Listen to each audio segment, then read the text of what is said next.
මහානායක හාමුදුරුවෝ හම්බෙන්න ගිහිල්ලා අගමැතිවරයෙක් කිව්වේ මේ වෙබ් අඩවියේ සඳහන් කරලා තියෙනවා. හැබැයි අපේ හාමුදුරුවනේ මේකට යන්න කියලා නැහැ කියලා. යන්න කියලා කියන්නේ නැහැ කොහෙවත් මොහොකටවත්. ඒක සඳහන් කරලා තියෙන එකට යන්න බව මේ ළමයි දන්නවා හැමෝම දන්නවා. ඉතින් ඒකට ගිහිල්ලා ළමයි දැන් හුඟක් බලලත් තියෙනවා. බලලා අර ෆෝම් පුරවලත් තියෙනවා. ඉතින් මේක විශාල අපරාධයක්. ඒකෙන් ඒක වහගන්න තමයි හැදුවේ. අනිත් එක මේගොල්ලොන්ගේ ඉතිහාසය ගත්තම මේ ගිහිල්ලා හාමුදුරුවෝ මහානායක හාමුදුරුවෝ හම්බුණා කියලා මේකෙන් ගැලවෙන්න බෑ. දැන් අපි දන්නවනේ බිමල් රත්නායක සභානායකවරයා ඇමතිවරයෙක්. ඔහු මොනවද පාර්ලිමේන්තුවේ? ඔහු කිව්වේ අවුරුදු 16 ළමයින්ට මේ ලිංගික අධ්‍යාපනය ලිංගික ක්‍රියාකාරකම් පිළිබඳ ප්‍රශ්නයක් නැහැ. ඒ අයට රුපියල් 5000ක දීමනාවකුත් දෙනවා නම් හොඳයි කිව්වා.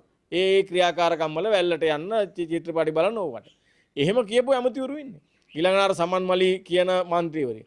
ඇය කිව්වේ මේ ගණිකා වෘත්තිය නීතිගත කරන්න ඕන කියලා මේ රටේ. ඒක තමයි දිගටම කිව්වේ. වෙන වැඩක් කරපු බවක් අපි දැක්කේ නෑ මේ අවුරුද්දට. ඕක කියා හිටියා. ඊළඟට වර්තමාන අගමැතිවරිය. ඇය මේ NGBTQ කියන ඒ සමලිංගික ක්‍රියාකාරකම් සම්බන්ධ ඒ අදහස්ම තමයි දිගටම පළ කරේ. ඇය වැඩ කරපු රාජ්‍ය නොවන සංවිධානවල ඒ තත්ත්වයන් හරහා දිගටම සමාජගත කරන්න උත්සාහ කරේ ඒක.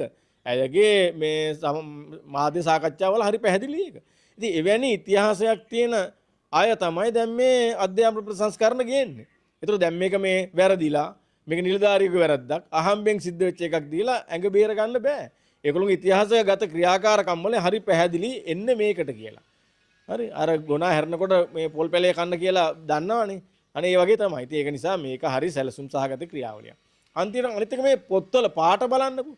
හරි වර්ණ තියෙන්නේ මේ අර වයි වර්ණ තියෙන්නේ වර්ණ හරියටම සමලිංගික වෙබ් අඩවිවල සමලිංගික ඒගොල්ලෝගේ කොඩිවල සඳහන් වෙන වර්ණ මේ අලුතෙන් වෙනස් කරලා තියෙන්නේ.